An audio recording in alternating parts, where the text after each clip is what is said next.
حضرت ابی بکر روایت میکند که حبیب خدا گفتن الا انبئکم باکبر الکبائر. ای مردم مسلمان، حبیب خدا میگوید شما را خبر دهم که کلانترین گناه کدام گناه است؟ قالوا بله یا رسول الله. گفتیم بله ای حبیب خدا، بزرگترین گناه کدام گناه است؟ حبیب خدا چی گفتن؟ الاشراک بالله و عقوق الوالدین. و کان متکیا فجلس فقال الا و قول الزور فما زال یکرروها حتی قلنا لیته سکت. ابی بکر میگوید گفتیم بله ای حبیب خدا، گناه بزرگ کدام گناه است؟ حبیب خدا گوید یکم شرکی به خدا آوردن، دویم کسانی که در پدر و مادرشان گناهکار میشوند، پدر و مادرشان احترام نمیکنند. الحمدلله که امروز چگونه ای که اولها شکایت ها از فرزندها داشتن، امروز خیلی پدر و مادرای هستند که ریزاگی از فرزندها دارند. و من همیشه به همه شما جوانای عزیز فقط پیشنهاد من همین است که پدر و مادراتون احترام کنید، به قدر پدر و مادراتون رسین. سخنهای وزبینه که بالای شما میگن تحمل کنین، برداشت کنین، انشاءالله خدا شما را اجر میدهد. هیچ وقت به سوی پدر و مادر زبان درازی نکن. اگر تو اخلاص ایمانت کامل باشد، پدر و مادر هرگاه خانه درآید تو پیش او خیزی، به خدا قسم انشاءالله آینده تو نیک است. احترامش کن، حرمتش کن.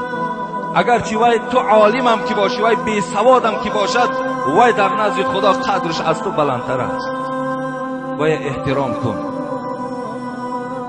حبیب خدا گفتن یکم شرکی به خدا گناهی وزنین است، دویم حقوق پدر و مادر را پایمال کردن.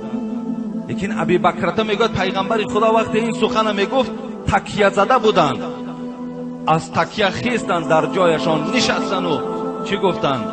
سیوم گناهی که خداوند گویم بنده را به سبب او عذاب میکند این دروغ گفتن است. فما زال یکرروها. صحابه میگوید درو پیغمبر تکراری و تکرار همین گپ میگفت، سخنی دروغ، سخنی دروغ، سخنی دروغ. حتی میگوید صحابه که لیته سکت، میگفتیم کاش که پیغمبر خدا خاموش ایستاد. یعنی اینقدر زیاد درباره سخن دروغ گفتن. امروز بسیاری جوانا را میبینیم، بسیاری گویم کلانترا را میبینیم دروغ میگویم. حتی دروغ اگر به شوخی هم که دروغ گویم وای دروغ است. نابسته. من جمعه پیشین برای چی گفتم؟ جوانای عزیز، جوانای عزیز، شما در مکتبهاتون معلماتون دروغ نگویید. از ما سوال کردین که اگر دروغ گفته و آمده جمعه خانه ما گناهگار میشیم. شما گناهگار میشوید. شما دروغ نگویید. معلم هاتون هم فریب ندهین. وقتی تو معلم فریب دادی این یقین است زبان تو عادت میکنه، تو پدرتم فریب میدهی، تو مادرتم فریب میدهی، تو یار و رفیقتم فریب میدهی، همه را فریب میدهی. از این خاطر هیچ معلم هم فریب ندهین. همیشه در درساتون باشین، همیشه درساتون خوانین، همیشه کوشش کننده فعال باشین. من خودم اتستاتای من اگر شما تماشا کنین باور که من 3 ندارم از مکتب، همش 4 و 5 است. یگان 3 من در مکتب گرفتگی نیستم. ما 3 میگرفتیم به خدا قسم غمگین میشدیم. امروز جوان حاضره را من از زبان روسی ها که یگان زبان دیگر میپرسم نمیداند پدر با روسی چی میشود.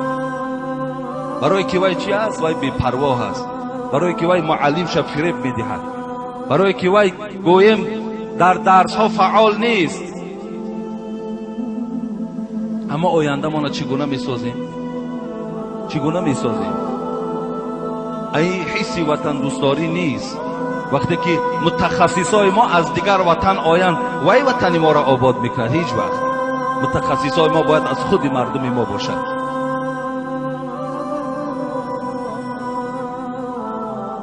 دروغ این یکی از گناه های کبیره هست.